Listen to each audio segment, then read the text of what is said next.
حضور پاک صلی اللہ علیہ وسلم نے قسم کھا کر 3 بار یہ جملہ ارشاد فرمایا تھا، اس پر نصیب کی کوئی نماز اللہ کے دربار میں قبول نہیں۔ فرمایا جب امت میں یہ بات پیدا ہو جائے گی، ظہرت القینات والمعازف، جب گانے بجانے والی عورتوں کا چلن ہو جائے گا اور میوزک عام ہو جائے گی اور رقص و سجود کا دورہ ہوگا اور گانے بجانے کے لوگ عادی ہوں گے، یاد رکھو مسلمانوں، پیغمبر مجھ سے اور تم سے کہہ رہے ہیں جب ایسا ہوگا تو چین لینے کا موقع نہیں ہے۔ فَلْيَرْتَقِبُوا عِنْدَ ذَلِكَ رِيحًا حَمْرَاءَ وَخَسْفًا وَمَسْخًا وَقَذْفًا، انتظار کرو سوکھ آندھی کا عذاب آ جائے، انتظار کرو خسف کا اور مسخ کا اور قذف کا عذاب آ جائے، دھسا دیا جائے، چہرے بگاڑ دیے جائیں، شکلیں تلپٹ کر دی جائیں، جسم بگاڑ دیا جائے، پتھروں کی بارش ہو جائے۔ آپ جائزہ لیجیے کھلی آنکھوں سے، ہمارے سماج میں جو لوگ، جو افراد میوزک کے عادی ہو جاتے ہیں، جن کا کھانا بھی میوزک کے بغیر نہیں، چلنا بھی میوزک کے بغیر نہیں، اٹھنا بیٹھنا بھی میوزک کے بغیر نہیں، جو گانے بجانے کے عادی ہو جاتے ہیں، کیسی بے حیائی ان کی زندگیوں میں ہوتی ہے، کیسی بے غیرتی ان کے کردار میں ہوتی ہے، اور کیسی حرص اور حوث ان کی زندگیوں میں ہوتی ہے، اور کیسی بے وقاری اور نقالی اور فیشن پرستی کے گندے جراثیم ان کے کردار میں ہوتے ہیں۔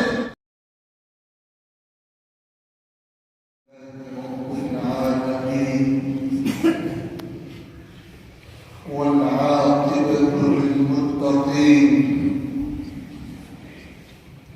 والصلاة والسلام على سيد الأنبياء والمرسلين وعلى آله وصحبه أجمعين، أما بعد فأعوذ بالله من الشيطان الرجيم، بسم الله الرحمن الرحيم، ومن الناس من يشتري لهو الحديث ليضل عن سبيل الله بغير علم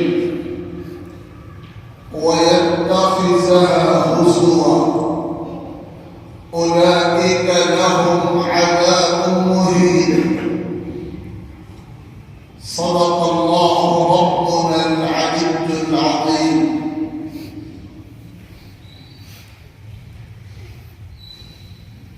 وقال سيدنا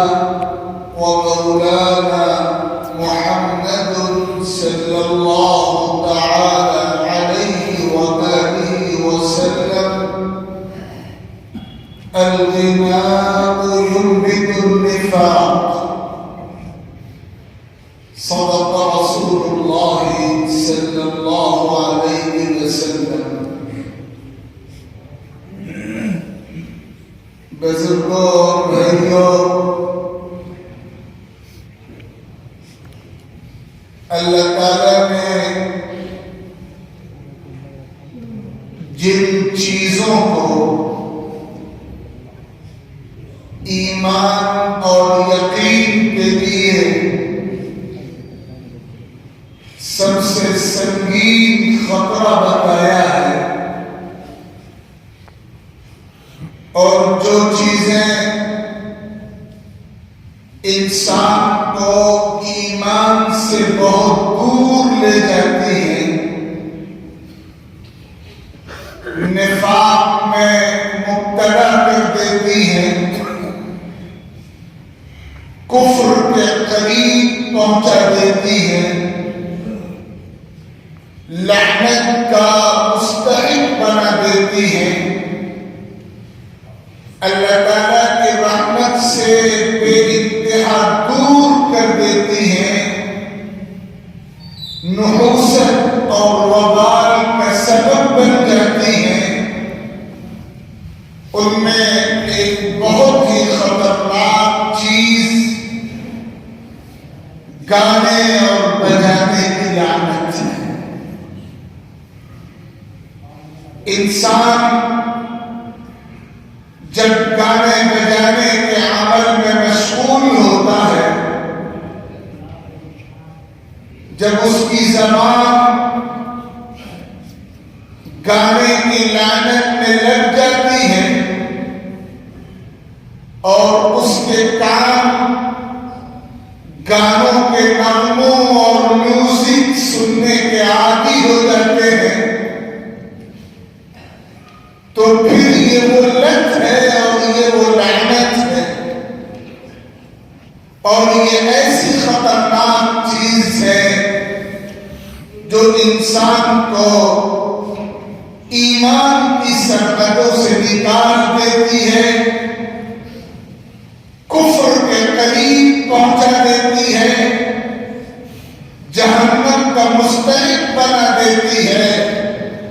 اللہ کے غضب کا نشانہ بنا دیتی ہے، اور دنیا کی زندگی میں ایسے بدنصیبوں کے لیے اللہ تعالیٰ کی طرف سے جو سزائیں مقدر ہوتی ہیں، اگر ہم ان کی خطرناکی کا صحیح معنوں میں احساس بھی کریں تو رونقیں کھڑے ہو جائیں اور لرزہ طاری ہو جائے۔ قرآن مجید میں سورہ لقمان میں اللہ تعالیٰ نے صاف لفظوں میں ارشاد فرمایا، وَمِنَ النَّاسِ مَن يَشْتَرِي لَهْوَ الْحَدِيثِ لِيُضِلَّ عَن سَبِيلِ اللَّهِ بِغَيْرِ عِلْمٍ وَيَتَّخِذَهَا هُزُوًا أُولَٰئِكَ لَهُمْ عَذَابٌ مُّهِينٌ۔ لوگوں میں کچھ ایسے لوگ بھی ہوتے ہیں جو اللہ تعالیٰ سے غافل کرنے والی باتوں اور اللہ تعالیٰ سے غافل کرنے والی چیزوں کے خریدار بنتے ہیں، اور مقصد یہ ہوتا ہے کہ وہ سوچے سمجھے بغیر اللہ تعالیٰ کی راہ سے دوسروں کو گمراہ کرے اور اللہ تعالیٰ کی راہ کو مذاق کا نشانہ بنائے۔ یہی وہ بدنصیب ہیں جن کے لیے اللہ تعالیٰ نے رسوا کرنے والی سزا متعین کر دی ہے۔ تمام تفسیر کی کتابوں میں اور احادیث مبارکہ میں اس آیت کریمہ کے پس منظر کے تعلق سے اس واقعے کا ذکر آیا ہے کہ سرور کائنات جناب محمد رسول اللہ صلی اللہ علیہ وسلم کے دور میں مکہ المکرمہ میں اسلام کا ایک بدترین دشمن نضر بن حارث نامی شخص تھا، جو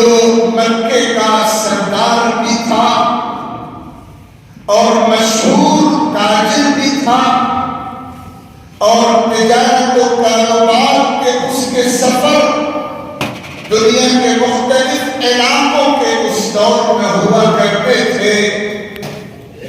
اور اس نے اپنے پاس ایک گانے بجانے والی لونڈی رکھ رکھی تھی،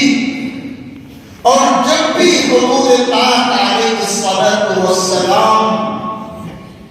مسلمانوں کو اور مکے والوں کو قرآن مجید کی کوئی آیت یا قرآن مجید کی کوئی سورت سنانا چاہتے تھے تو وہ بدترین دشمن اور کافر لوگوں کو آقا کریم صلی اللہ علیہ وسلم کی مجلس میں جانے سے روکا کرتا تھا، اور اپنے گھر میں گانے بجانے کی مجلس قائم کرتا تھا، اور لوگوں کو دعوت دیتا تھا کہ لوگ حضور کے پاس جانے کے بجائے اور قرآن کی آیات سننے کے بجائے اس کے گھر آئیں اور شراب و کباب کے مزے ملے اور فحش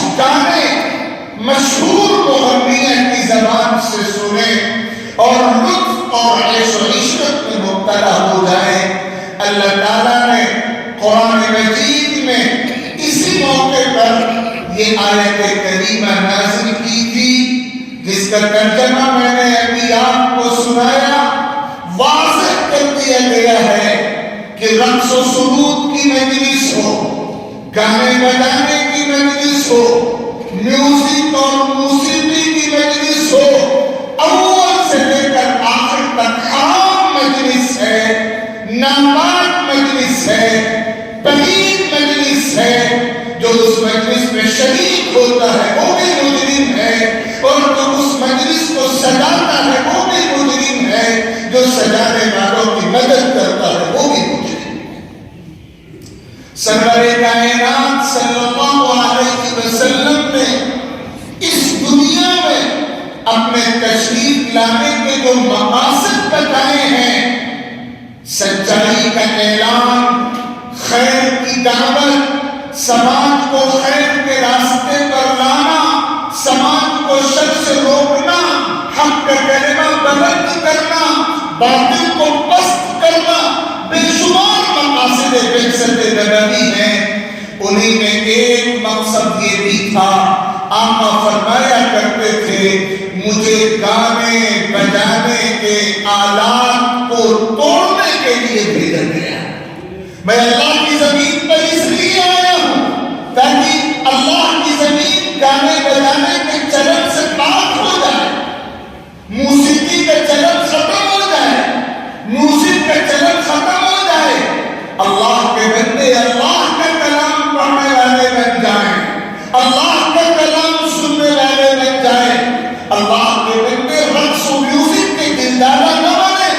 اپنی دنیا اور اپنی عاقبت کو اپنے ہاتھوں برباد کرنے کا سبب نہ بنے۔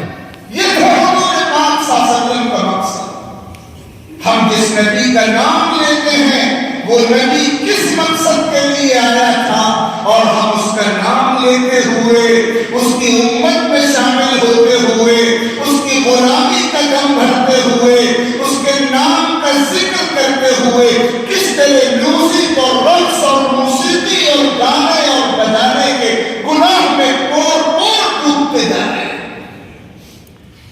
حضور پاک علیہ الصلوۃ والسلام اپنے بستر پہ آرام فرما رہے ہیں، آپ کے کانوں میں گانے کی آواز آئی۔ پوچھا کہ کون ہے جو یہ عمل کر رہا ہے؟ ایک صاحب کا نام لیا گیا جو مسلمان تھے کہ وہ اپنی زبان سے گانے کے نغمے گا رہے ہیں۔ حضور پاک صلی اللہ علیہ وسلم نے قسم کھا کر 3 بار یہ جملہ ارشاد فرمایا تھا، اس بدنصیب کی کوئی نماز اللہ کے دربار میں قبول نہیں ہوگی، اس بدنصیب کی کوئی نماز اللہ کے دربار میں مقبول نہیں ہوگی، اس بدنصیب کی کوئی عبادت اللہ کے دربار میں قبولیت کے مقام تک نہیں پہنچے۔ اور یہاں تک فرما دیا گیا احادیث نبویہ میں کہ جو مسلمان گانا سنتا ہے وہ بدترین گناہ میں مبتلا ہوتا ہے،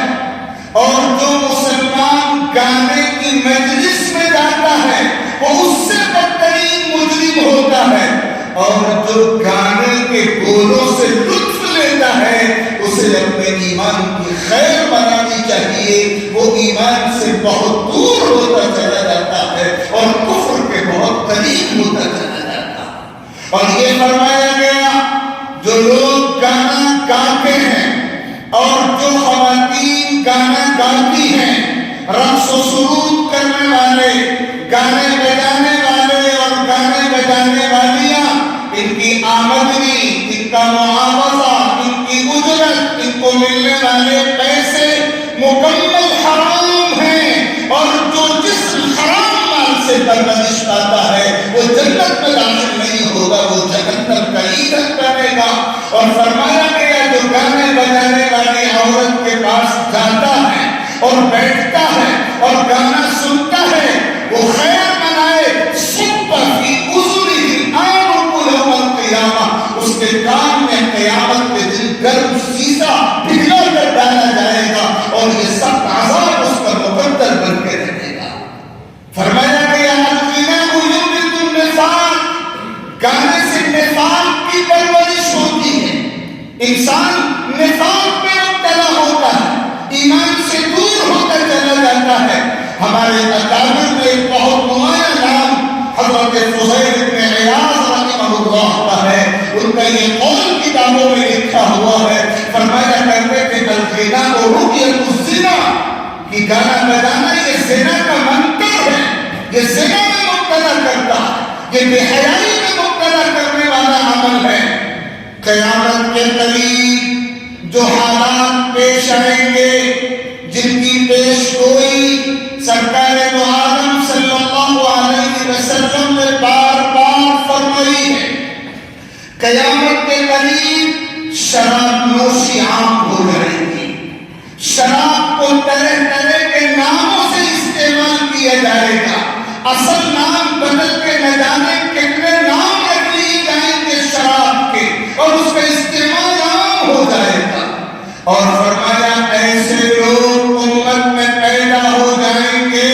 جو گانے بجانے کے عادی ہوں گے، ان کی کوئی تقریب گائے بجائے بغیر پوری نہیں ہوگی۔ اور حضور فرماتے ہیں مجھے یقین ہے جو لوگ ایسا کریں گے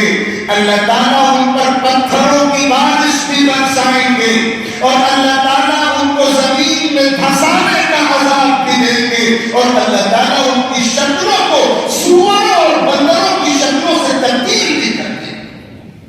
آپ غور فرمائیے کتنے سخت الفاظ حضور پاک صلی اللہ علیہ وسلم نے استعمال کیے۔ کسی اور کی زبان سے بات نکلتی تو یہ کہا جا سکتا تھا کہ یوں ہو بھی سکتا ہے اور یہ ہو بھی نہیں سکتا، لیکن جب بات آقا کی زبان سے نکلی ہے، اس زبان سے جس سے سچ کے سوا کبھی نہیں نکلا، اور قرآن کا اعلان وَمَا يَنطِقُ عَنِ الْهَوَىٰ إِنْ هُوَ إِلَّا وَحْيٌ يُوحَىٰ، پیغمبر اپنی خواہش سے نہیں بولتے، وہ تو اللہ کا فرمان ہوتا ہے جو پیغمبر کی زبان پہ جاری ہوتا ہے۔ فرمایا جب امت میں یہ بات پیدا ہو جائے گی، ظہرت القینات والمعازف، جب گانے بجانے والی عورتوں کا چلن ہو جائے گا اور میوزک عام ہو جائے گی اور رقص و سجود کا دورہ ہوگا اور گانے بجانے کے لوگ عادی ہوں گے، یاد رکھو مسلمانوں، پیغمبر مجھ سے اور تم سے کہہ رہے ہیں جب ایسا ہوگا تو چین لینے کا موقع نہیں ہے۔ فَلْيَرْتَقِبُوا عِنْدَ ذَلِكَ رِيحًا حَمْرَاءَ وَخَسْفًا وَمَسْخًا وَقَذْفًا، انتظار کرو سرخ آندھی کا عذاب آ جائے، انتظار کرو خسف کا اور مسخ کا اور قذف کا عذاب آ جائے، دھسا دیا جائے، چہرے بگاڑ دیے جائیں، شکلیں تلپٹ کر دی جائیں، جسم بگاڑ دیا جائے، پتھروں کی بارش ہو جائے۔ محدثین کرام نے لکھا ہے شکلوں کے بگاڑ دیے جانے کی ایک صورت تو یہ ہوتی ہے کہ حقیقتاً ایسے مجرموں کا چہرہ سور کا چہرہ بنا دیا جائے، ایسے مجرموں کی شکل بندروں کی شکل بنا دی جائے۔ اللہ کو اس پر قدرت ہے اور اللہ ماضی میں ایسے نمونے دیکھا چکا ہے،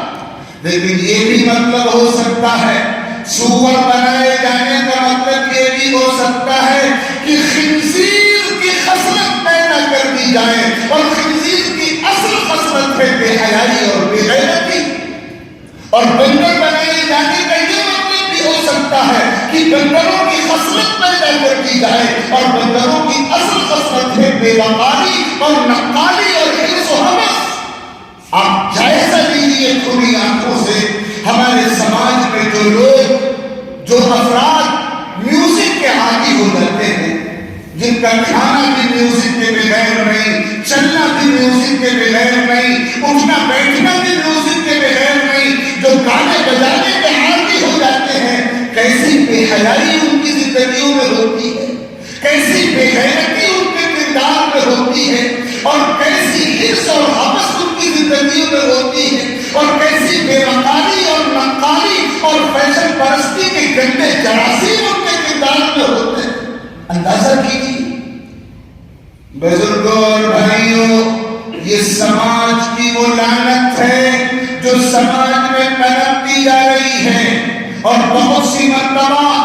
گانے بجانے کی مجلسیں ایسا ایسا کرنے والوں کو نہ نمازیوں کی نماز کی پرواہ ہوتی ہے، نہ تعلیم والوں کی تعلیم کی پرواہ ہوتی ہے، نہ آرام چاہنے والوں کے آرام کا خیال ہوتا ہے، اور نہ بیماروں کی بیماری کا لحاظ ہوتا۔ اتنی زور سے میوزک کی آوازیں بلند ہوتی ہیں اور ڈیجے اور بینڈ بجائے جاتے ہیں کہ آس پاس رہنے والوں کے لیے سکون سے رہنا حالت ہو جاتا ہے۔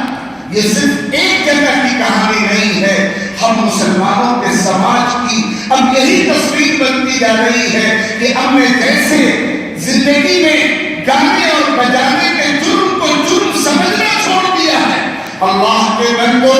اللہ نے جس راستے پہ چلنے کا حکم دیا ہے اسی راستے پر چلنے کی فکر کرو، اس راستے پہ نہ چلو جو جرم کا راستہ ہے، جو نفاق کا راستہ ہے، جو کفر کا راستہ ہے، جو دنیا اور آخرت دونوں کی بربادی کا راستہ ہے۔ یہ وہ چند باتیں تھی جو اس وقت ذہن میں آئی۔ اللہ تعالیٰ کہنے والے کو بھی عمل کی توفیق عطا فرمائے اور آپ تمام سننے والوں کو عمل کی دولت سے مالا مال فرمائے۔ آمین وآخر دعوانا ان الحمد للہ رب العالمین۔